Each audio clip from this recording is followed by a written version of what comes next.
Assalamu alaikum, I'm Aisha and you're watching Samaa News. Here are today's headlines.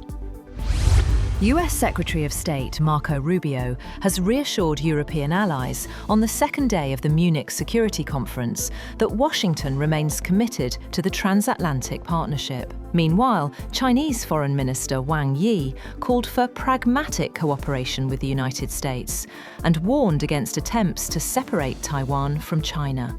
Addressing world leaders and security officials in Munich, Rubio emphasized that the interests of the United States and Europe are deeply intertwined. The Chinese foreign minister urged Washington to adopt a positive and pragmatic policy toward Beijing. He said that the US's gesture of respect toward China was encouraging and that cooperation between the two powers would yield the best results.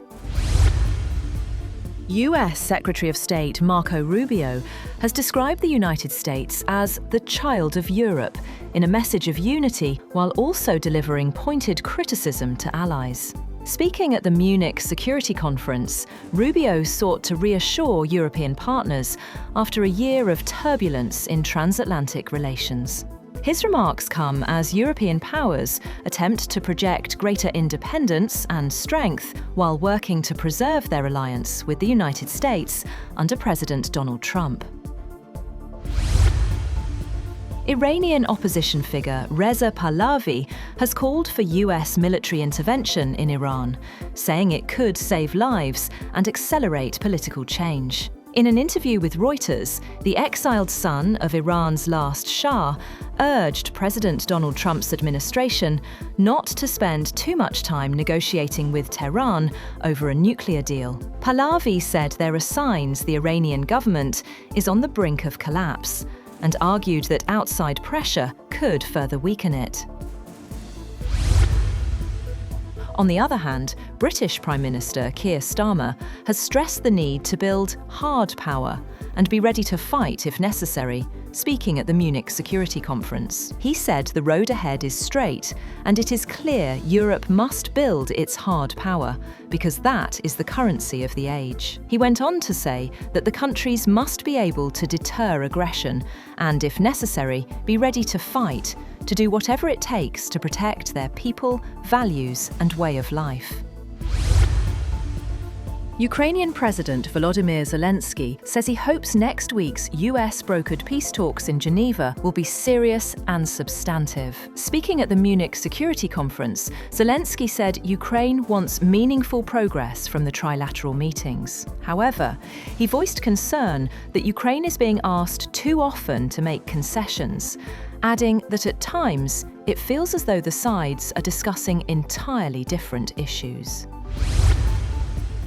Bangladesh's incoming Prime Minister, Tariq Rahman, says restoring the economy, strengthening law and order, and ensuring good governance will be his top priorities. In his first public remarks since his party's decisive parliamentary election victory, Rahman acknowledged the serious challenges facing the country. He said his government would focus on stabilizing the economy and improving governance standards.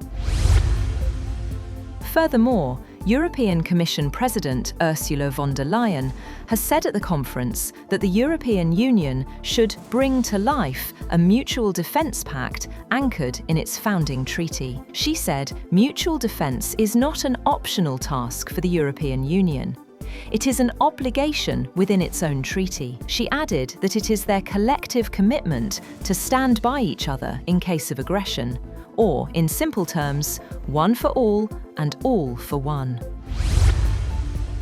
US President Donald Trump has underscored his administration's push for a deal with Iran, while emphasizing military strength, past operations, and peace initiatives. Trump stressed that diplomacy remains the preferred path, but warned Iran must act to avoid potential conflict. Speaking at a ceremony in North Carolina, Trump said the United States wants a deal with Iran, but acknowledged that a deal with Iran looks difficult. He stated if Iran makes a proper deal with Washington, the US will not attack. The US military is preparing for the possibility of sustained, weeks-long operations against Iran if President Donald Trump orders an attack, in what could become a far more serious conflict than previously seen between the countries. The disclosure by officials raises the stakes for the diplomacy underway between the United States and Iran. The officials said the Pentagon was sending an additional aircraft carrier to the Middle East, adding thousands more troops, along with fighter aircraft, guided missile destroyers, and other firepower capable of waging attacks and defending against them.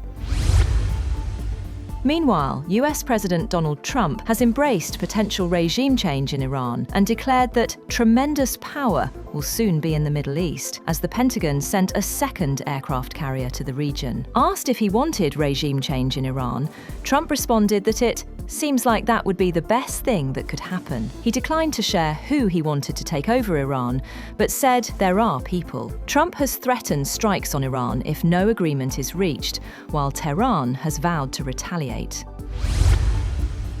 2 men have been jailed for plotting to kill hundreds in an Islamic State-inspired attack on the Jewish community in England, a plan prosecutors said could have been deadlier than December's mass shooting at Sydney's Bondi Beach. Waleed Sadawi and Ammar Hussein were both convicted after a trial at Preston Crown Court, which began a week after an unrelated deadly attack on a synagogue in the city of Manchester. Prosecutors said the pair were Islamist extremists who wanted to use automatic firearms to kill as many Jews as they could in an attack in Manchester.